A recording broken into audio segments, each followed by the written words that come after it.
If you know me well, then you know I'm a big fan of adventure. And I'm also a big fan of never going outside, so I'm in a constant state of flux and inner conflict. The other day, I satisfied my need for adventure, and we drove to the Sand Dunes National Park in Colorado. But before we talk about that, this video is sponsored by this random car wash in the middle of Colorado. It is shaking the car.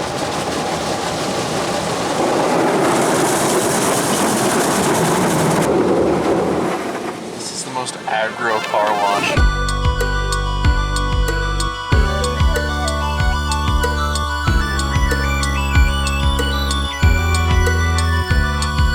It was a long trip, and the only thing out there was sand, more sand, and weed dispensaries, and you would not believe where some of these dispensaries were located. Somewhere near actual schools and hospitals. Yep, I'm not even kidding. In this town, you can go learn the hypotenuse of a right triangle and then immediately go get zonked out. Or even better, you could have a doctor fix your lungs from smoke damage, then go outside and puff clouds like the exhaust on a truck that hasn't passed emissions in 12 years. It's so goofy! But anyway, after an extensive drive halfway across the state, not over exaggerating, it was literally halfway across Colorado, we finally arrived. Shortly before we arrived, some dude going literally 90 miles per hour almost hit us during our turn, and then honked at us like we were the ones forcing him to press his gas pedal like he was in a Fast and Furious film. We then learned he was going to the same place we were, and we pulled in, and I saw him pointing and screaming at us, but since he was behind glass and 20 feet away, he just looked like a low-budget drama TV show with a shitty aspect ratio, so mission failed on his behalf. We then got to our room where we were staying, which actually wasn't a room at all. It was a converted RV, so now I can get cozy like the fine print in my mobile home. Now, you must be wondering, since we're basically in the middle of nowhere, what exciting thing is there to eat?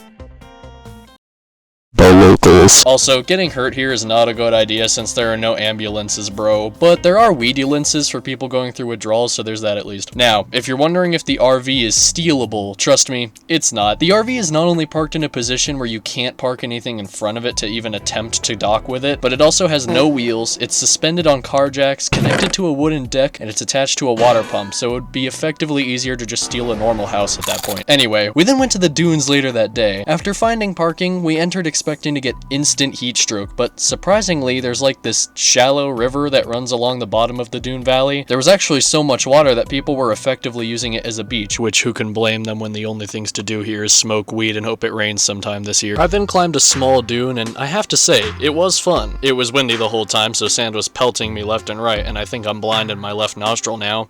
Or maybe that was just the heat stroke frying my brain, I don't know. But anyway, we stayed the night, looked at the night sky, got pelted by more sand, studied the fascinating wildlife, and it was overall a great time. This was part of a bigger road trip I went on, but I don't know if I'll make a video covering all of that since it was a fairly natural and normal field trip, all things considered. But I'll speak on some highlights that made me question my place in humanity. The first one that comes to my mind is when my sister and I went to a little Mexican restaurant in a small town, and two people sitting across from us were insano-style conspiracy theorists. Like, their tinfoil hats had tinfoil hats, bro. I'm not even joking. They talked about how earthquakes are caused by human trafficking kingpins blowing up their trafficking tunnels, and they also talked about how our US presidents for the last 25 years have been fake people, and they're actually just actors covering up the government's true intentions, and so on. These people were more paranoid than Roland and the Gunslinger, and more paranoid than most of the pie people we saw, so honestly, it's an impressive achievement. I also just want to talk about Colorado drivers real quick. There are 4 types of drivers in Colorado that drive the worst: Chevy, Ram, Subaru, and Ford.